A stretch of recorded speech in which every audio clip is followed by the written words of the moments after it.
And let's get rolling. Let's get rolling now with smartphone selfies and iridology, because we want to be talking about how to get the best images. And if you're using a smartphone, how do you get the best images there? There we go. Yes, we've got it up on Facebook. That is so exciting. I love it when tech works. All right. Those of you who don't know me, I am Judith Cobb. I'm a master herbalist, natural nutrition clinical practitioner, and a certified comprehensive iridology instructor. And so with that, my passion online is teaching iridology to practitioners. I love working with nutritionists, herbalists, and naturopaths who want to streamline their businesses and be able to create their nutrition or herbal or wellness programs right while they are with their clients. And so with that, and thanks, Jenny, I appreciate you weighing in on that 8 a.m. would work, but the summer's a little challenging. Got it. So 8 a.m., if it was through the North American winter, would work better for you. Got it. Good to know. Thank you for weighing in on that. What we need to understand as we are talking about iridology is that it is about understanding our inherent patterns. And when we understand those inherent patterns, what we have got from our parents, our grandparents, and our great-grandparents, it then enables us to make choices about our health. You know, this is so important. I look at my eyes, and I know my parents' health very well as they're aging, and my father has been doing this rapidly for the last few years. And he had his first heart attack when he was 40. And I look at my eyes and I have so many of the risk factors that he has manifested in his life, right? My eyes say, beware. Cardio is a huge concern. And so as I've watched his life, as I've watched his health, as I've watched what he's done with his nutrition, I've said, no, thank you very much. I do not want any of that. I want better health. I never want to be overweight. I also never want to be underweight. I want to have radiant, glowing energy. I want to know that for as long as possible, my body is going to function optimally. Most people do decline towards the end, but to start at the age of 40 and to be in your mid 80s and have started that downward trajectory for 45 years, no thank you, not going there. So the eyes give us that inside track of being able to understand what that genetic package is that our parents have given us. Isn't that cool? That is just so cool. Iridology is not about trying to change one's eye colors. It's not about promoting cleanses. It's not about selling products. Now, I'm really, really adamant on this one because, you know, so many people post before and after pictures and they say that they've done this cleanse and their eyes are a different color. Their irides are a different color. I want to underscore that the irides don't change because of cleanses. I've been doing this for 40 years. I've never seen an irid or an iris change color. What I have seen is I've seen the sclera clean up, and as the sclera becomes clearer and brighter, it's going to affect how the iris looks, right? You've seen those little things. You've done this as well. If you've chosen wall colors for painting or tried to choose clothing, and you put two colors together side by side, and then you put take one color away, put the other one in, and you see how it totally changes the appearance of things. So when we talk about seeing before and after changes, what we're really talking about is we've improved the person's health. We've cleaned up their sclera. We've brightened the sclera. And because the sclera is brighter, it's going to make the iris look brighter as well. But if we actually took photos before and after and controlled the photos properly for lighting, and then literally printed out photos of that and cut the sclera out so we just had the irises, the irides, and put those side by side, we would see absolutely no change whatsoever. Just saying. Just saying. Okay, so iridology is not about trying to change your eye color. It's about trying to improve health. Roberto says, you're talking about taking photos. A quick question, what iris? We are going to talk a little bit about iridology cameras next on Friday. On Friday, we're actually going to talk about 2 different iridology cameras, Roberto, so please join me again on Friday. The sclera, we can no more change the structure or lay of the fiber or color of the iris by taking supplements or changing your diet. Then you can change your fingerprint by taking different supplements or changing your diet. The lay of the fiber and the colors we see are inherently set. It's what you've inherited, what you've gotten from your parents, your grandparents, and your great-grandparents. So again, that sclera is the really dynamic part. The iris is the really consistent part because it's inherently programmed. I love what Roberto is saying here. He says, it makes a lot of sense. He loves this approach. Thank you, Roberto. It does make sense. For those of you who don't know, I originally started as a Jensenian iridologist 40 years ago, and I practiced Jensen iridology for about 10 years. And in those years, I was taught the eyes would change. We would see the fiber move in the eye. We would see things disappear out of the irides. They didn't talk about sclera at all. They only talked about the iris. And literally after 10 years of doing that and never seeing an iris change ever, making assumptions with no prior photos, no before and afters, but making assumptions that what we were seeing was a change, I got really frustrated, super frustrated. And I just about walked away from iridology altogether. That was when I was totally blessed to have the opportunity to learn constitutional iridology. And that is now what I teach. And I've been teaching for 30 years and I'm passionate about because it, like Roberto says, it makes sense. It just makes sense. Before and after photos are an inaccurate way of monitoring anything in iridology. And why would I say that? I would say that because in order to do a before and after photo and have them valid for comparison, you have to control every variable. The amount of light, the settings in the camera, from the shutter speed to the f-stop to now with digital light, with digital cameras, we can set it for fluorescent or tungsten or daylight or whatever. You have to have every one of those things absolutely the same. And then if you've got batteries anywhere in your camera, they have to be the same charge from photo to photo.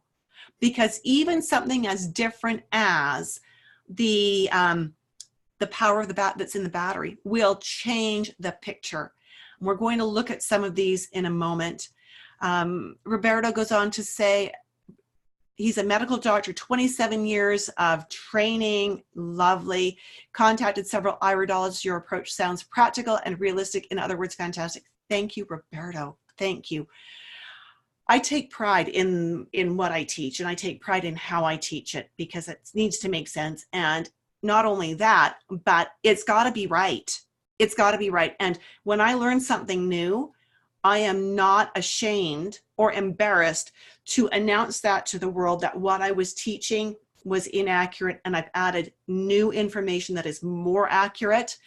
And I give the warning that when I learn more new stuff, if I need to change again, I will. Staying current is critical. One of the things with doing iridology photography that is really getting my goat lately is that we see all of these photos on social media, especially Facebook and Instagram, where people have done photos with a smartphone. And I'm going to teach you how to get better images with a smartphone, but make no mistake. You can control absolutely nothing with a smartphone. You cannot use this for before and afters. You often can't even use them for a good iris reading, but I will teach you how to get better images that way. So if you want to play with it, you can. All right, let's look at some iPhotos and see what I mean. The image on the left of your screen was taken with my Samsung Galaxy S8, which is a 12 megapixel camera. I did it forward facing, so we used the stronger camera to do this picture. The image on the right of your screen is done with a 24 megapixel camera. With the lighting, it's got an LED light that was set for fluorescent, and it was taken 2 years previously. Look at the color difference. Look at the skin tone difference. So many people, if they saw these photos on Facebook, would actually assume that this was the older photo and this was the newer photo. Looking at just the eye color, they would say, wow, you've done some great cleansing work. And I would say, well, look at the dates on these. And consider the lighting. Consider the lighting. When you have a digital camera set for fluorescent, it's going to give you a bluer hue to your picture.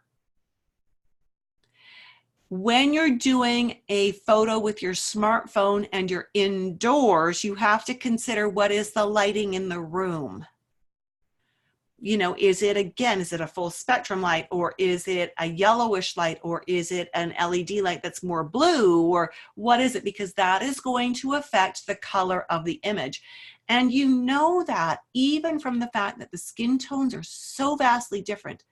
The sclerotones are amazingly different.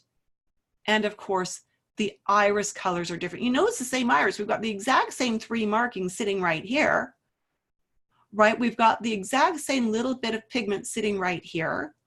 So we know it's the same iris, but it doesn't look the same, does it?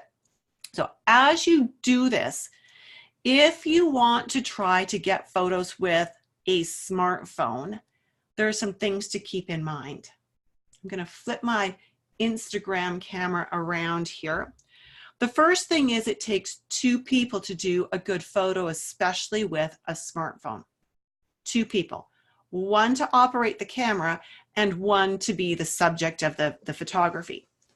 Second thing you need to do is you want natural lighting.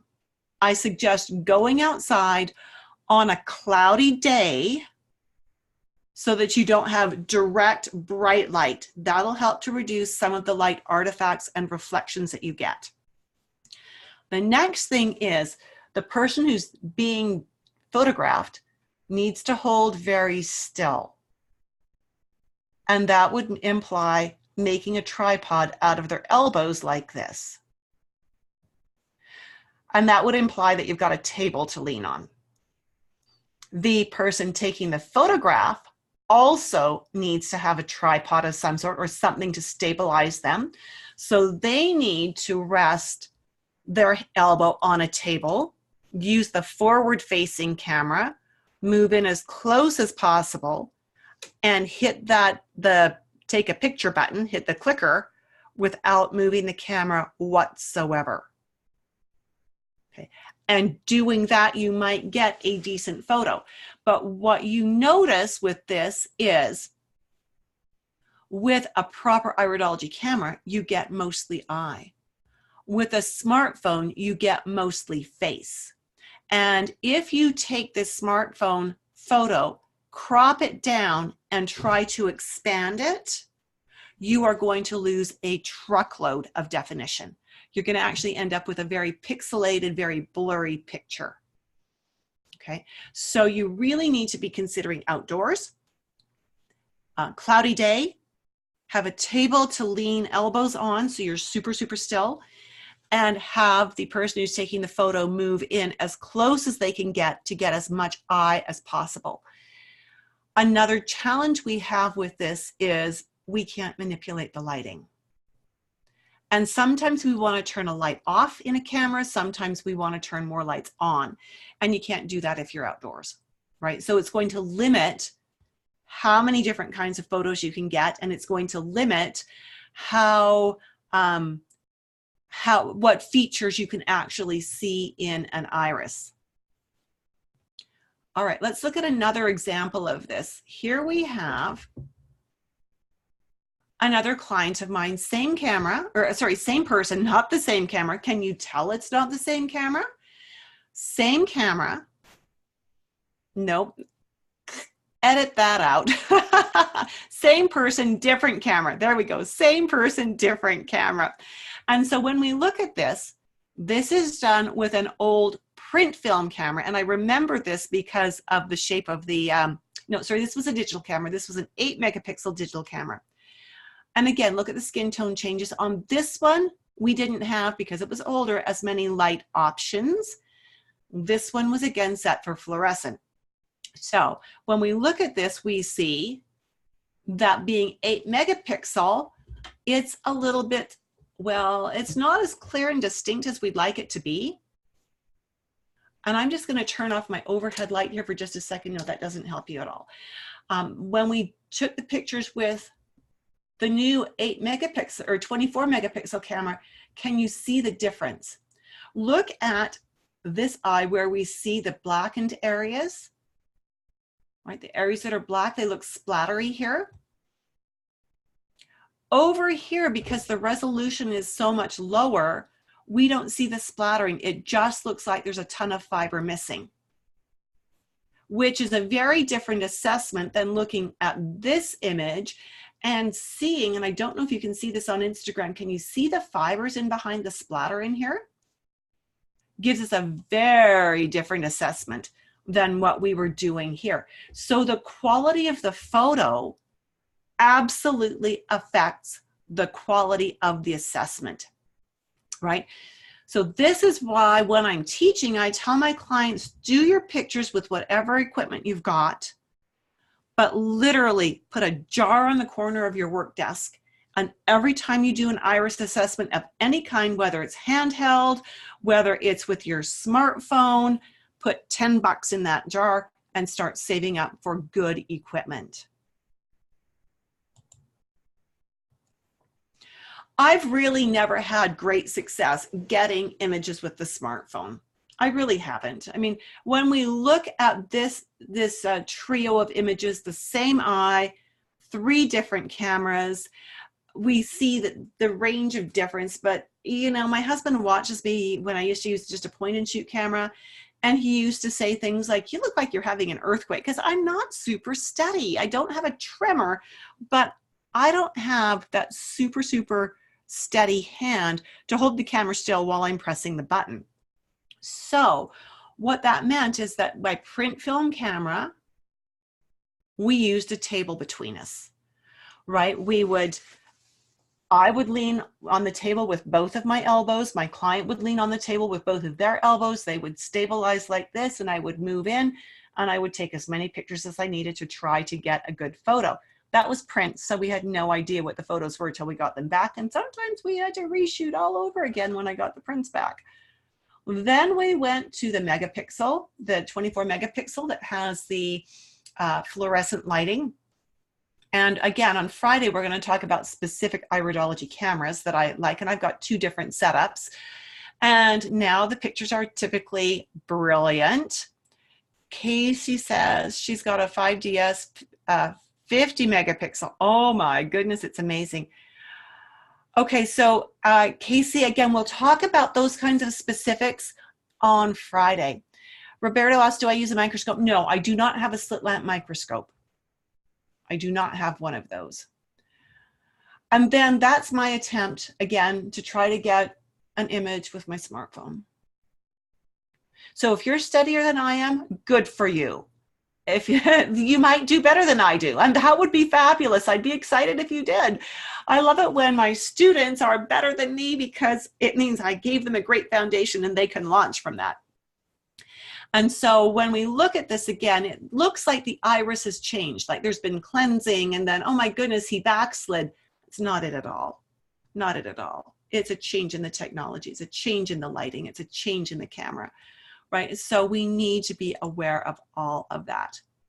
So I want to ask you, when you see these offers to do free iris assessments online, what do you think of that? What kind of free advice is good or safe to take from an online source?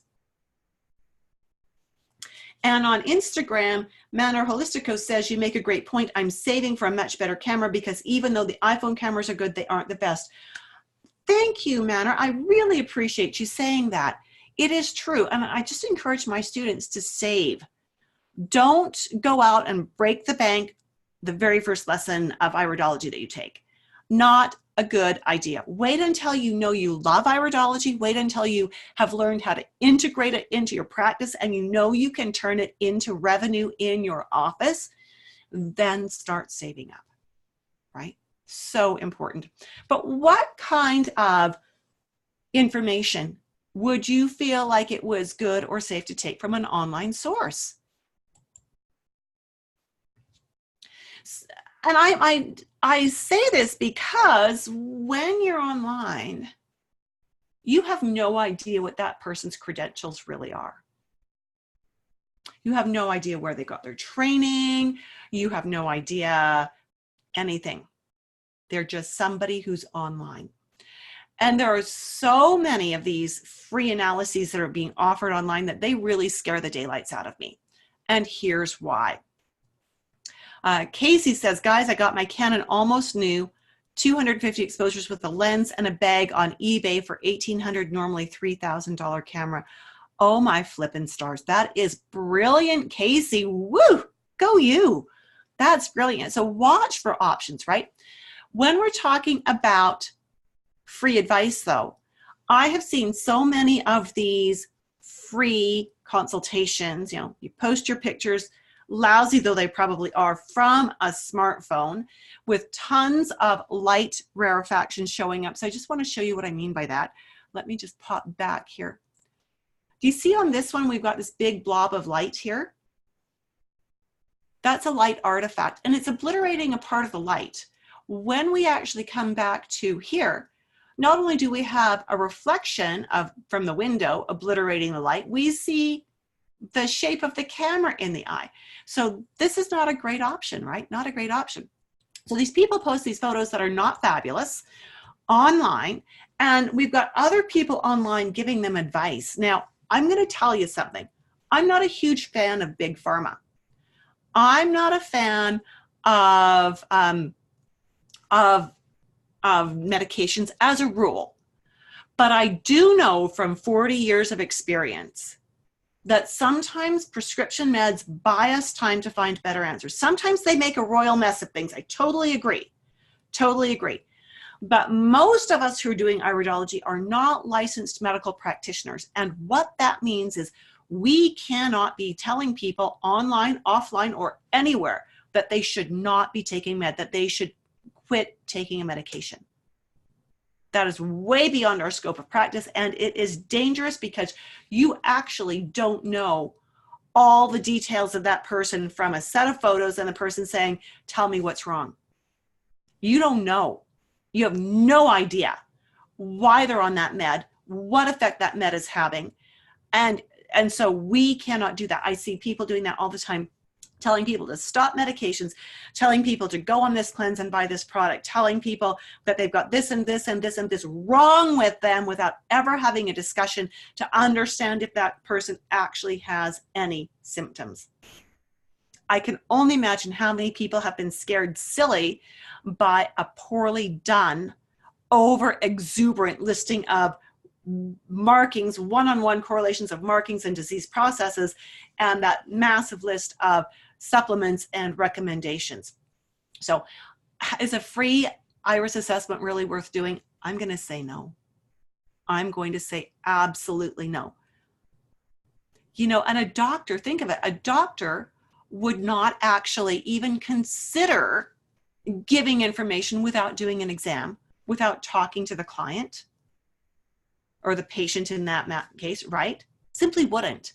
And yet, because this is holistic, people think it's good to ask for free advice from someone whose credentials they don't really know, and then they take that advice. It just seems risky. Just seems risky. So with that, I'm just going to plant a little seed here. A little seed, and that is that the next session of Confident Nutritionist Dynamic Iridology is starting on Thursday, April 16th, 5 p.m. Mountain Daylight Time.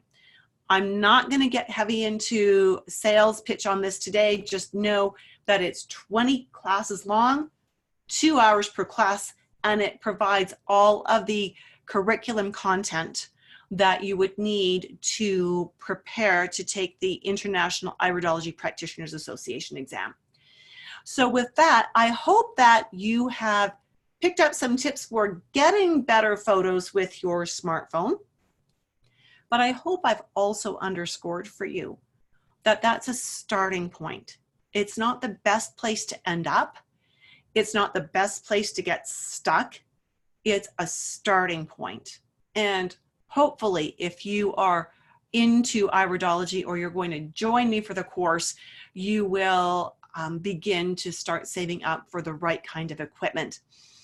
Brenda on the Zoom chat says, I got a Canon with a zoom lens and with a setup similar to an eye doctor takes amazing pictures.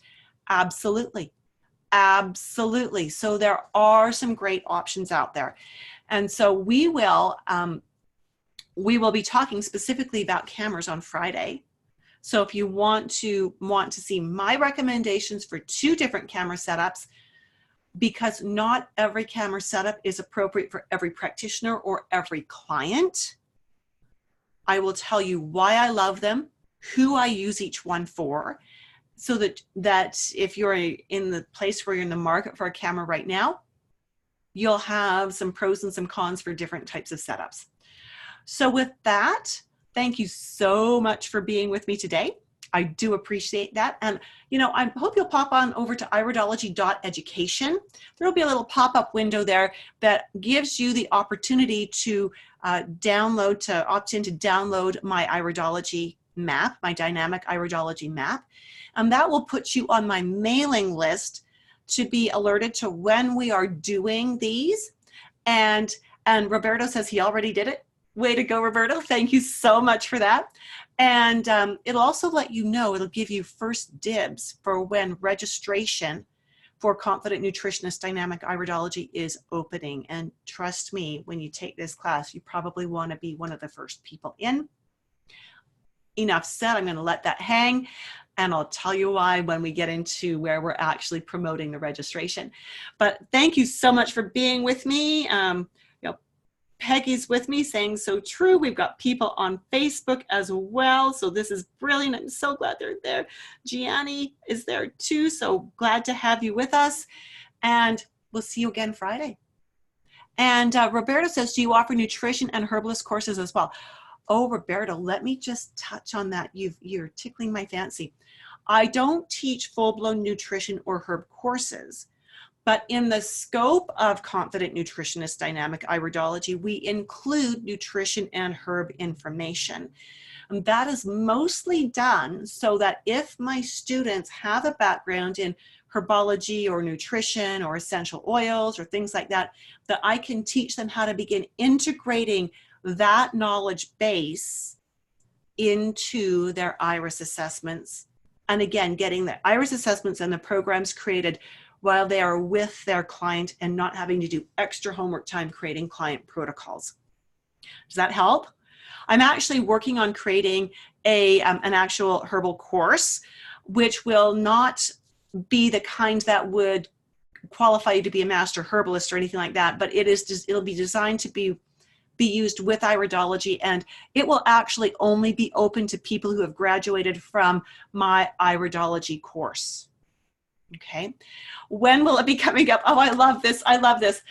I am hoping to have the iridology course up and running within a year.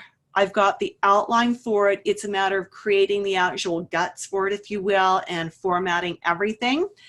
And so it really is a matter of, it will only be open to people who have taken my iridology course, because of course we're going to be diving deep into the herbs and the body systems and how the herbs work and how it correlates to what we see in the eyes and things like that. So it's going to really take them that level deeper. Awesome. Well, that was a side trip I wasn't planning on. Thank you for the invitation to go there.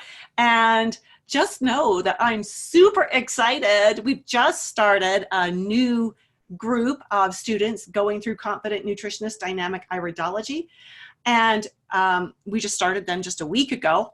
And the next go round starts on April 16th. So if you are interested, again, stay in touch with me. Keep hanging out with me. Join the Facebook group, Iridology Education, and we'll make sure that you are top of the list when registration opens. Registration will be opening about mid-March. So with that, have a wonderful day, and we will see you again. Take care. Bye for now.